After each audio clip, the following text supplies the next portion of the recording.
राम राम राम राम राम राम राम राम राम राम राम राम राम राम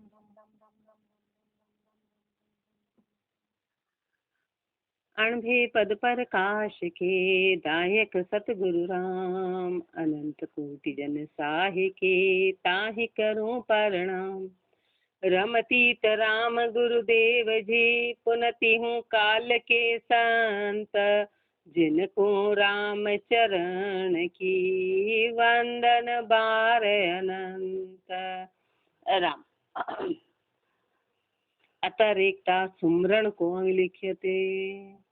राम को भजंती हूँ लोक में सार है। शिव शिव सनक अरु शुक ध्यावे।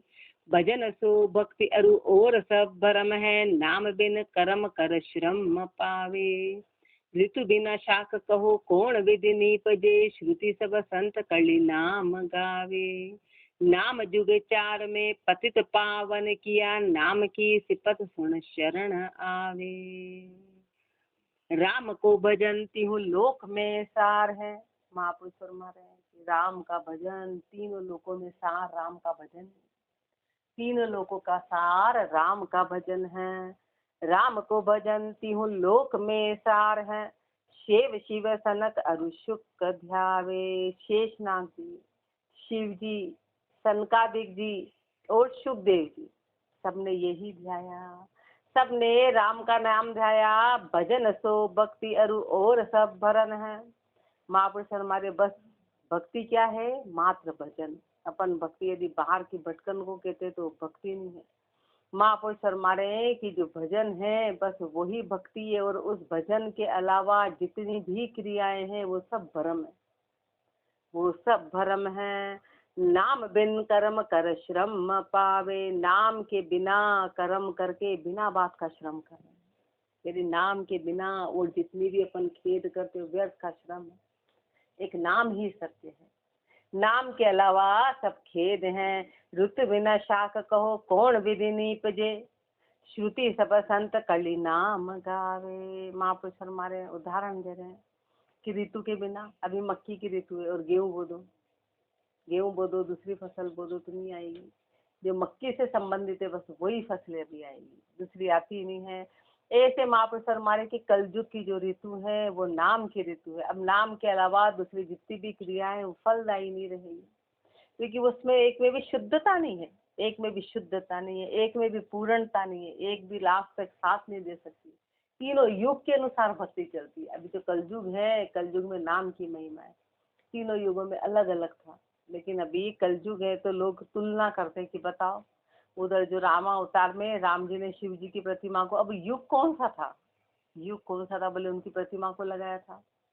तो बताओ उन्होंने तो ये बताया कि इनकी प्रतिमा को पहले यहाँ लगाया जाए, समुद्र के यहाँ पे उनकी स्थापना करी। तो अरे तो वो युग की बात है। युग कौन सा है? अभी युग कौन सा है? युग के अनुसार है। तो ऋतु बिना शाक कहो कौन विधि नीपजे। ऋतु के बिना शाक किस विधि से निपजेगी? श्रुति सब संत। तो महापुरुषों ने वेद पुराण शास्त्रों का नीचे उदाहरण दिया हुआ है। नीचे यजुर्वेद का उदाहरण दिया है। यजुर्वेद का नीचे उदाहरण भी दिया हुआ है कि ये ऐसा ऐसा होगा। नीचे पूरा उसमें संस्कृत में उदाहरण है। श्रुति सब संत कली नाम गावे। वेद पुराण शास्त्र संत सब ने कल युग में राम के नाम को गाया। नाम जुग चार में पतित पावन किया। नाम की सिपत सुन शरण आवे। नाम जुग चार में, चारों ही युगों में नाम की महिमा रही है। पतित पावन किया, पतितों को, पापी से पापी को नाम ने पावन कर दिया। नाम की सिपत सुन शरण आवे। नाम की महिमा सुन के अनंत जीव गुरु की शरण में आए। शरण में आए। नाम निर्वाण जहाँ विघ्न व्यापे नहीं। नाम बिन भरम सब काल खावे। नाम निर्वाण, निर्वाण किसको बोलते हैं? जो सबसे पढ़े उसको निर्वाण कहते हैं, मुक्ति। तो नाम रूपी मुक्ति, नाम रूपी मुक्ति है जहाँ विघ्न व्यापे नहीं। ये निर्वाण है हर तरह का। यहाँ नाम में किसी प्रकार का कोई विघ्न व्यापता नहीं है। नाम बिन भरम सब काल खावे। नाम में विघ्न कैसा? नाम को न सुआ लगता है, न सूतक लगता है, न उसको जगह की आवश्यकता है कि इस दिशा में मुंह चाहिए, कि इस दिशा में मुंह चाहिए, कि ऐसा चाहिए। महापुरुष फरमा रहे हैं कि कुछ भी नहीं चाहिए उसको, कुछ नहीं चाहिए, न दिशा चाहिए, न सुआ न सूतक, चाहे कोई कैसी भी स्थिति में हो, नाम में किसी प्रकार का विघन नहीं आता। कोई घर में डेथ भी हो गई हो तो हर किसी में सुआ लग जाएगा। फिर मूर्ति को नहलाते नहीं 12 दिन तक, खुद नहाते खाते पीते, उसको भोग नहीं लगाते, सारा बदला भगवान से निकालते हैं। बोले इनको सुआ लग गया, सुआ लग गया इनको भोग में, अपन खा रहे पी रहे, अपने कोई सुआ नहीं लगता। बोले नहीं, अपने को तो खाना ही पड़ेगा, अपने को नहाना भी पड़ेगा। भगवान को न नहलाते हैं न खिलाते हैं, उनके कोने में बिठाए रखते, सारा सुआ सारा उन पे लगा देते हैं। हाँ, कहीं भी कुछ भी करे पर अपन खुद तो नहीं कर पा रहे। तो महापुरुष फरमा रहे हैं कि एक नाम ऐसी चीज है जिसको किसी भी प्रकार का कोई विघन व्यापता नहीं है। उसको कह नहीं सकते कि नाम, नाम कहीं भी हो, डेड बॉडी हो, कहीं हो, बैठे हो, टॉयलेट में हो, बाथरूम में हो, हर जगह नाम लिया जा सकता है।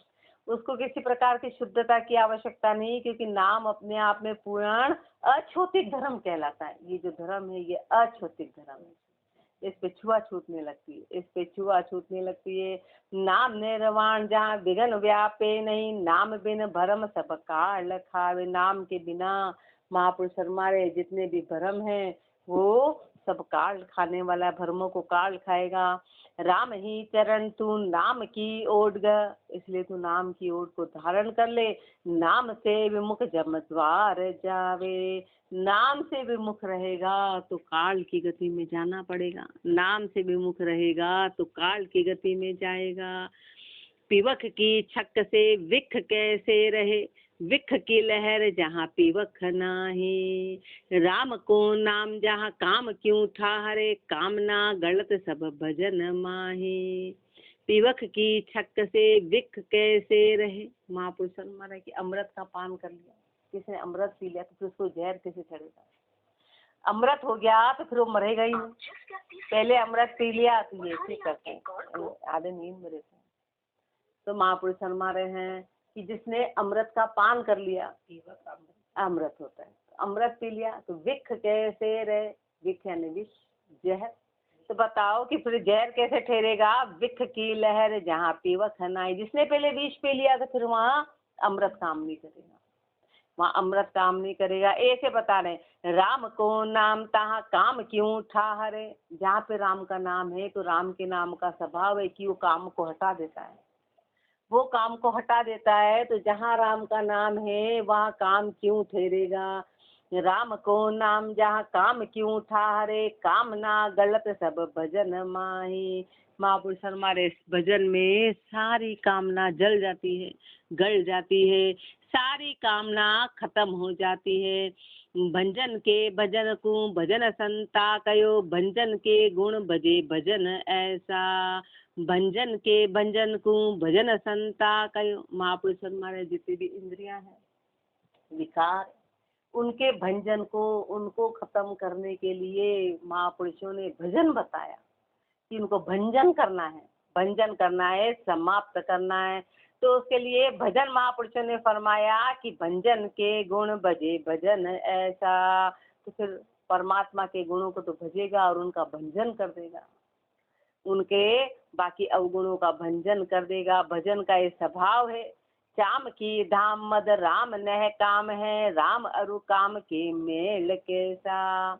चाम की धाम मद, ये चमड़े की धाम है, अपना जो शरीर है वो चमड़े की धाम है।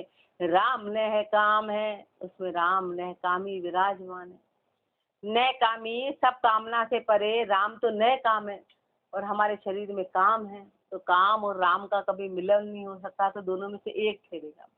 तो एक आएगा, जैसे अभी सूरज आने वाला है तो अंधकार नहीं ठहरेगा, और अंधकार था तो सूरज नहीं था। ऐसे अंदर कामना है तो राम जी नहीं है, और राम जी आ गए तो कामना नहीं रहेगी। दोनों में से एक का ही मेल होगा। तो राम अरु काम के मेल कैसा, राम और काम के मेल कैसा। शील संतोष दर काम को कतल कर, शील संतोष दर काम को कतल कर, काम ले राम मिलियो न कोई। महापुरुष फरमा रहे कि शील और संतोष धारण करके काम को खत्म करना है। आज तक ऐसा कोई रिकॉर्ड नहीं है कि काम ले राम मिलियो न कोई, की कामना के साथ में कोई राम से मिल गया। ऐसा आज तक नहीं है कि अपन दोनों हाथ में लड्डू लेना चाहते कि नहीं नहीं हम तो काम में भी रहे, हम भोग में भी रहे और हम राम को भी पाले, ऐसा कोई उदाहरण नहीं है। दोनों में से एक चीज होगी। दोनों में से बच्चा कभी खेलते खेलते खेलते डॉक्टर नहीं बन पाया। जब उसने सब कुछ त्याग किया, खाना पीना भी त्याग करना पड़ता है उसमें, हर तरह का आना जाना, खाना पीना, भूख, तो वो संसारिक में डॉक्टर बनता है। और अपन यहाँ चाह रहे हैं कि अपन हर चीजों में लिप्त होते हुए और फिर राम जी को पाने, तो असंभव है। तो लौकिक बात है, ये अलौकिक बात है। जब लौकिक में संभव नहीं है तो अलौकिक में संभव कैसे? घर में छोटा मोटा भी काम होता है तो अपने को बाकी कामों का त्याग करना पड़ता है कि नहीं? थोड़े दिन के लिए सारे काम खत्म कर चले तो समझ, एक गेहूं जैसी चीज भी आ जाती है तो सारे काम को आज बस अब आज दूसरा काम नहीं करेंगे, आज ये काम करेंगे, आज ये काम करेंगे, आज ये सारे काम का, तब वो काम निपटता है।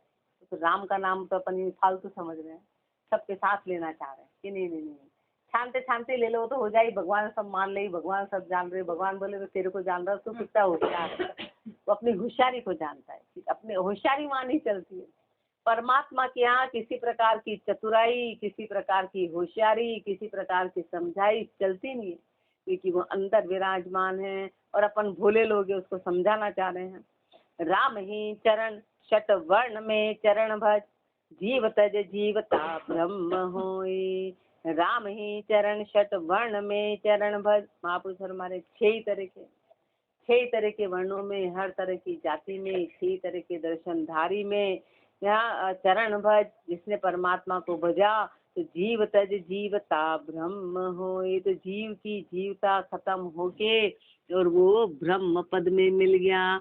राम के भजन से भरम सब भाजिया, राम के भजन से कर्म छूटा।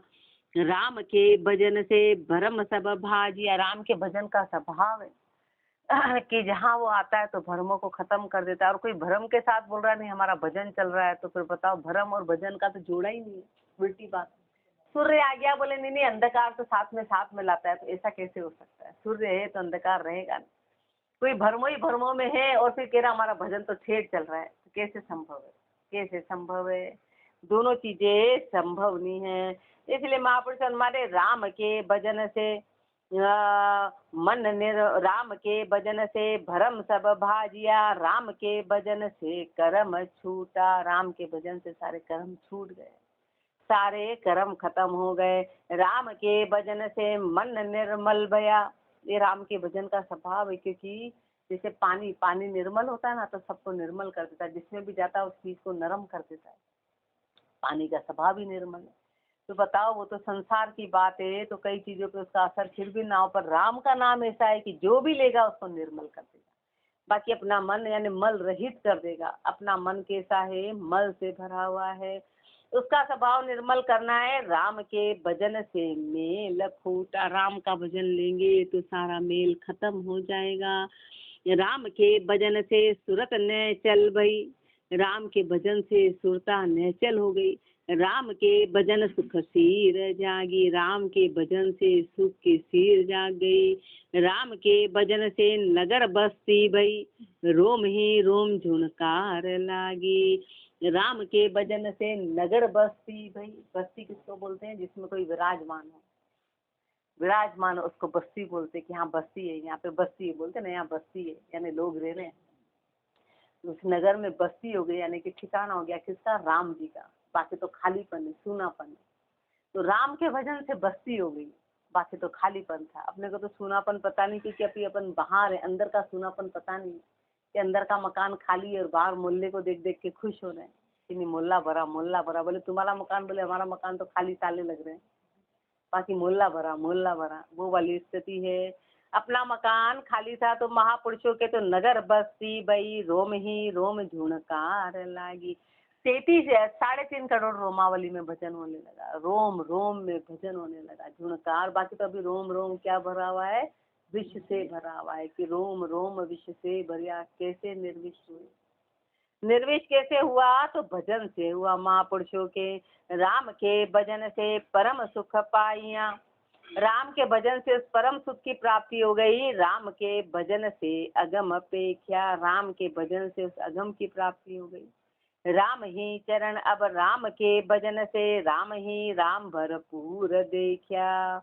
राम ही चरण अब राम के भजन से, महापुरुष फरमाने की महापुरुषों ने राम का भजन देखा। सबको बोलो कि बाहर राम जी है, बाहर राम जी है, बाहर राम जी है, किसी हालत में नजर नहीं आए। पहले घट के अंदर नगर बस्ती होगी, अंदर विराजमान होंगे तो बाहर देखेंगे। बोले संसार को लाल देखो, लाल देखो। बोले लाली देखन में गई तो मैं भी हो गई लाल।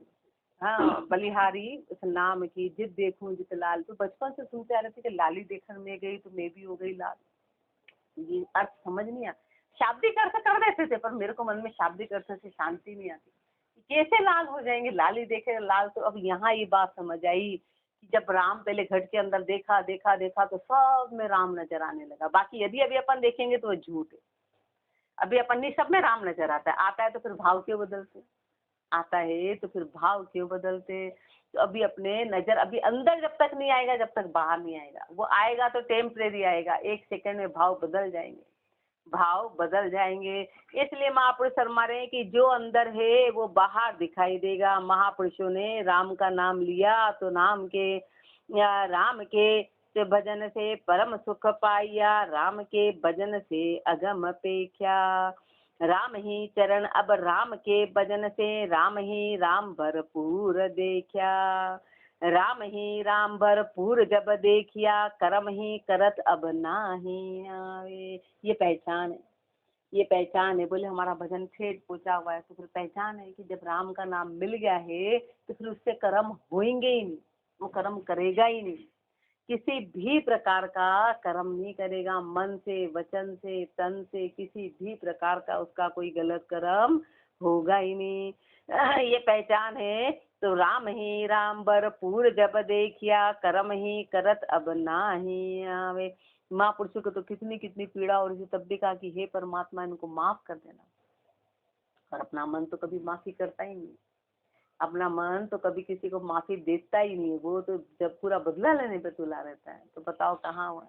उनके तो हथौड़े ठुक रहे थे और कह रहे थे हे, सोचो हथौड़े ठुक रहे, खून निकल रहा, कितनी पीड़ा हो रही, और कह रहे इनको माफ कर देना।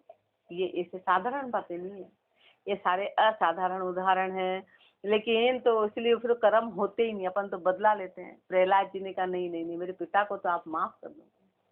और ऐसे अपन ए भगवान ऐसे पिताजी दिए ही क्यों, तूने ऐसे वंश में दिया ही क्यों, तूने आसुरी वंश में दिया ही क्यों, तू यहाँ से निकाल तो हम भक्ति करें।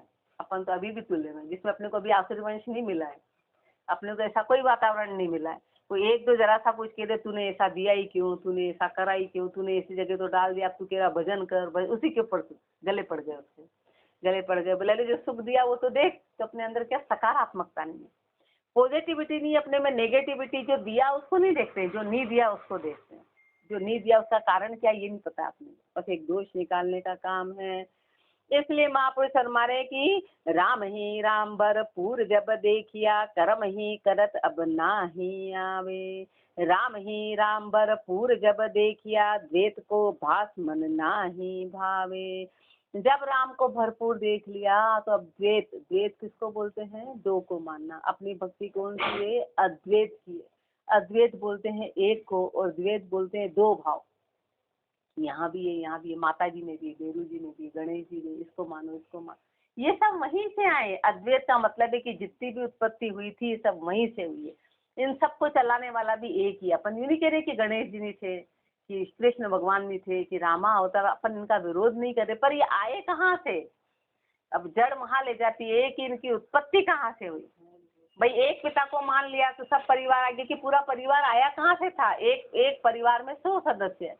अब उसके हेड का नाम लिख दिया तो बोले तुमने इनको तो माना ही नहीं, एक को मान लिया तो वो आया कहाँ से परिवार। एक हेड का नाम लिखा गया पत्रिका पे तो किसी का नाम लिखने की आवश्यकता नहीं, बस उनका नाम लिख दिया, इसका मतलब पूरा परिवार आ गया। तो उसको बोलते हैं अद्वैत। और द्वैत में एक एक का नाम, इसका नाम, इसका नाम, इसको मानो, इसको मानो, इसको मानो, इसको बोलते हैं द्वैत। तो महापुरुष फरमा रहे हैं कि द्वैत का मतलब कि द्वैत उपजा नहीं। राम ही राम भरपूर जब देखिया, द्वैत को भास बन नाही। अब दूसरे का भाव आता ही नहीं, कि दूसरा कोई है ही नहीं। भूत में भी वही है, प्रेत में भी वही है। कोई भूत प्रेत है तो उसका मना नहीं कर रहे कि भूत प्रेत नहीं, पर उस विराजमान कौन है, उसमें विराजमान कौन है, राम जी विराजमान है। इसलिए महापुरुषों के पास शेर भी बैठे रहे, चीते भी बैठे रहे, लेकिन वहाँ कौन, वहां पर चीते भी बैठे रहे तो उनको अंदर से सीधा भास हो गया, द्वैत भास, अपने में द्वैत भास है। ओहो शेर खा जाएगा, खा जाएगा, खा जाएगा तो खाएगा। और उन्होंने सीधे से आत्म को जान लिया, उसको बोलते हैं अद्वैत भाव। और अपने में द्वैत है, अपन शरीर से डर गए, अपन ने उस चेतन तक नहीं पहुंच पाए, क्योंकि अंदर अपन ने चेतन को खो जानी। इसलिए महापुरुष हमारे की द्वैत को भास मन नाही भावे, राम ही राम भरपूर जब देखिया, राग अरु दोष सब दूर भागा। बोले भजन हो गया, भजन हो गया, भजन हो गया, तो भजन की पहचान क्या है? तो भजन की ये पहचान है, महापुरुषों ने इस सुमरन रेखता में अपने को ये भी बता दिया कि इस पहचान है, ये पहचान है कि राग और दोष खत्म हो जाएगा, हृदय शुद्ध हो जाएगा। हृदय में अभी अपने ये भाव आ रहा है तो हाल अपने कमी है। अपने को बाउसा ने अपनी पहचान बताई थी कि जहाँ तुम्हारे भाव आ रहे हैं समझ जाना वहाँ भजन अटका हुआ है। उन्होंने बड़े शॉर्टकट में पहचान बताई थी कि फिर सोचना मत कि हो गया, सोचना मत, राग अरु दोष सब दूर भागा, राम ही राम भरपूर जब देखिया, राम बिन नाही कोई शून्य जागा। राम ही राम भरपूर जब देखिया, जब भरपूर राम ही राम देख लिया, तो राम बिन नाही कोई शून्य जागा। तो राम के बिना कोई खाली जगह है ही नहीं, कोई शून्य रहा ही नहीं। राम ही राम भरपूर जब देखिया, राव अरु रंग सब एक होई। ये पहचान है, ये पहचान है कि राम जब भरपूर देख लिया तो उसके लिए राजा और रंग बराबर रहेंगे। फिर वो तवज्जो नहीं देखा कि ये ऊंचा है कि ये नीचा है, उसके लिए किसी प्रकार की तवज्जो नहीं रहेगी। उसके ऊंचे को तो तवज्जो दे रहा है और नीचे को राम राम का जवाब भी नहीं दे रहा है, उसके लिए सब बराबर रहेंगे। राम ही चरण अब राम निधि प्रगति, सूक्ष्म अरु थूल भरपूर सोई। राम ही चरण अब राम निधि प्रगति, राम रूपी सागर प्रकट हो गया, राम रूपी भंडार, राम रूपी अथाह भंडार जब प्रकट हो गया तो सूक्ष्म अरु थूल भरपूर सोई। तो सूक्ष्म से सूक्ष्म में, स्थूल में स्थूल, स्थूल से स्थूल में, सूक्ष्म से सूक्ष्म में भरपूर परमात्मा विराजमान है, जिसको विज्ञान अभी ढूंढ रहा है। वो संतों ने पहले ही घोषित कर दिया। क्यों? क्योंकि विज्ञान से ऊपर अध्यात्म आता है।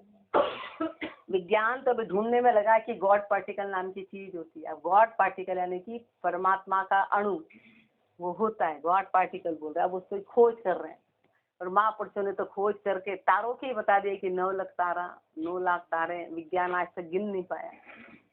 और उन्होंने तुरंत गिन की। क्यों? क्योंकि जिसने सृष्टि की रचना करी वो घट में प्रकट हो गया। कोई जादू टोने से नहीं बताया कि कोई जादू टोना चमत्कार। जिसने सृष्टि की रचना करी, भाई जिसने बनाया वो इंजीनियर यदि आ गया तो बता देगा यहाँ नाली था, यहाँ गड्ढा था, यहाँ ये था, हमने यहाँ ये पाटा, यहाँ पाटा। बाकी दूसरे लोग खोद खोद के देखेंगे कहाँ है, इसका छेद कहाँ है, उसका छेद कहाँ है, उसका। ऐसे जब परमात्मा घट में प्रकट हो गए तो बस फिर वो सब पता चल गया कि कहाँ पर क्या है। तो उनको अलग से कहीं जाना नहीं पड़ा। इसलिए इतने जीव जंतु का वर्णन, समुद्र का, सागर का, महापुरुष कहीं गए क्या ढूंढने? इतनी उम्र की, इतनी कम उम्र में कहाँ पर कहाँ बैठे?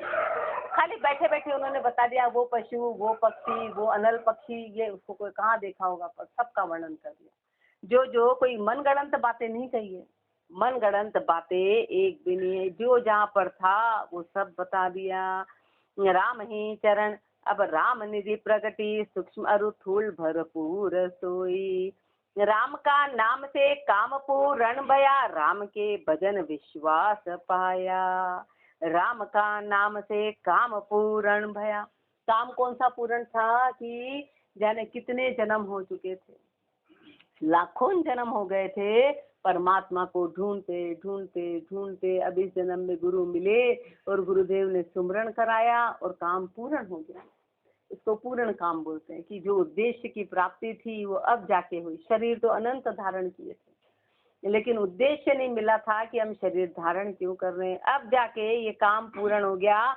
राम के भजन विश्वास पाया। राम के भजन से ये पूर्ण विश्वास हो गया कि मेरा परमात्मा मेरे घट में है। फिर साक्षात अवतार, साक्षात परमात्मा भी सामने आ जाए तो संतों ने कहा नहीं, मेरा राम मेरे घट में। अहंकार वश नहीं कहा, मतलब उस बात को, भ्रम को स्वीकार नहीं किया कि भाई दूसरा शरीर हो भी गया। डॉक्टर है तो डॉक्टर हमारी बीमारी को सही, वो दवाई देगा और उस दवाई को हम खाएंगे, उससे बीमारी सही है। बोले मैं तेरी बीमारी का इलाज हूँ, तो वो है, वो उसकी दवाई अपनी बीमारी का इलाज है। ऐसे राम जी का शरीर अपना इलाज नहीं, उनका नाम अपना इलाज है। दवाई खाई तो दवाई अपना इलाज होगी। डॉक्टर बोले बस मैं खड़ा हूँ तू मरेगा नहीं, भाई वो जब तक सुई नहीं लगाएगा, इंजेक्शन नहीं लगाएगा, जब तो है ना, वो तो कुछ कर ही नहीं रहा। बोले मैं खड़ा हूँ, ऐसा नहीं। कृष्ण भगवान खड़े थे तो पीछे से पूरा उन्होंने निर्देश किया था कि आज तुझे ये करना, आज तुझे ये करना, आज तुझे, खाली खड़े नहीं रहे थे, पीछे से पूरा निर्देश किया था कि आज तुझे तू ये कर, यहाँ रथ रोक दे, यहाँ रथ चला दे, यहाँ आगे बढ़ जा, उस दिशा में बढ़ जा, ये उनने। और फिर अंत समय आया तो उनको फिर शस्त्र भी उठाना पड़ा, अपना वादा भी तोड़ना पड़ा, तो सब कुछ परमात्मा। ऐसे महापुरुष फरमा रहे हैं कि राम के नाम से ये विश्वास आ गया। अपन खाली लेते नहीं और खाली विश्वास करते हैं कि नहीं नहीं खड़ा है हो जाएगा, पीछे से कुछ करेगा तो ही, उसके बिना होगा नहीं। कर्म के साथ विश्वास फायदा करेगा। अपन तो खाली उसके गले पड़ गए, खाली उसके गले पड़ गए कि नहीं नहीं नहीं नहीं, अब तो हमारा बोले तो कुछ करता धरता तो है नहीं। तृष्णा ताप सब भजन से बूझ गई, भजन के वृक्ष शीतल छाया। तृष्णा ताप सब भजन से खत्म हो गई, जितनी तृष्णा थी, ताप थी, सब भजन से बूझ गई, भजन के वृक्ष शीतल छाया। महापुरुष हमारे भजन के वृक्ष की शीतल छाया है, जो भी उसके शरण में जाता है तो शीतलता आ जाती है। लोभ अरु मोह का साल सूझे नहीं, काम अरु क्रोध उर नाही जागे, ये शीतलता है। भजन रूपी पेड़ की ये शीतलता है कि अब लोभ और मोह का कांटे सूझते नहीं है। साल सूझे नहीं, काम अरु क्रोध उर नाही जागे, हृदय में काम नहीं जागता है, हृदय में क्रोध नहीं जागता है। कुबुद्धि अरुकूड़ पुनि शूल सांशा तणी, ममता डाकणी नाही लागे। कुबुद्धि अरुकूड़, कुबुद्धि झूठापन, पुनि शूल सांशा तणी, और सांशे रूपी काटे, ममता डाकणी, ममता को क्या बोला, डाकण बोला है। जब किसी को डाकण लग जाती है ना तो वो अपने आप को भूल जाता है, और वो डाकणी वैसे उसको दिन भर खिलाती रहती है, ऐसे ममता अपने को 24 घंटे खिलाती रहती है। ममता के कारण अपन एक सेकंड बैठ नहीं पाते हैं, ममता के कारण अपन निर्णय नहीं कर पाते हैं सही और गलत का। तो महापुरुष ने यहाँ डाकणी शब्द इसलिए बोला है कि डाकण एक सेकंड उस जीव को शांति से नहीं बैठने देती, न खाने पीने, दिन भर खिलाती। ऐसे ममता रूपी डाकणी अपने को दिन भर फिराती है, बस उठो भागो, विवेक नहीं लेने देती कि क्या सही है या गलत। एक एक शब्द के पीछे महापुरुषों ने अथाह अपने को समझाने का है कि ममता डाकणी नाही लागे, तो डाकण रूपी ममता लगेगी नहीं, ये डाकण ममता लगेगी नहीं। जगत का बाकी तो ममता ऐसी चीज है ना, अपने शरीर की भी ममता, अपने को भोगों की ममता, अपने को विवेक नहीं आने देती है उस समय। कह रहे अपन धर्म स्थान पे आए, अपने को करना क्या, अपन राम इसमें ही, अपने को करना क्या है। अपने शरीर की ममता, भोगों की ममता, शोक इतने जबरदस्त है कि अपने को राम स्नेहपन को भुला देते। नहीं हमको तो शोक है, शोक कहते हैं, ये डाकण है ममता। हाँ, उसको अपन ने शोक नाम दे दिया, ये हमारी हॉबी है, हमारा शौक है। तो शोक नहीं है, वो तेरा रोग है, तेरे को कभी सुखी नहीं होने देगा, कभी आगे नहीं बढ़ने देगा। हमारी जो कमियां हैं वो हमको आगे नहीं बढ़ने देगी जब तक अपनी कमी पूरी नहीं होगी। जगत की जाल का फंद पाशा कटिया, संसार की जाल के फंद पाशे कट गए, होए निरसंश मिल राम राया। फिर निरसंश हो गए, यानी संशय रहित हो गए, किससे, मिल राम राया। उस राम रूपी राजा से मिलके फिर जीव पूरी तरह से निरसंश हो गया, संशय रहित हो गया। राम ही चरण अब राम प्रताप से, गरक होई संत नहीं धरत काया। अब राम के प्रताप से, राम के नाम में गरक होके फिर संतों ने शरीर धारण किया नहीं, फिर शरीर धारण नहीं किया। ऐसे महापुरुष अपने को सुमरण की महिमा फरमाए कि सुमरण की तो महिमा है, और इसका प्रताप कैसा होगा, इसकी पहचान कैसे होगी। सुमरण होने की पहचान भी अपने को सुमरण पाठ में फरमाई, आगे और फरमाएंगे। राम राम जी राम राम राम राम।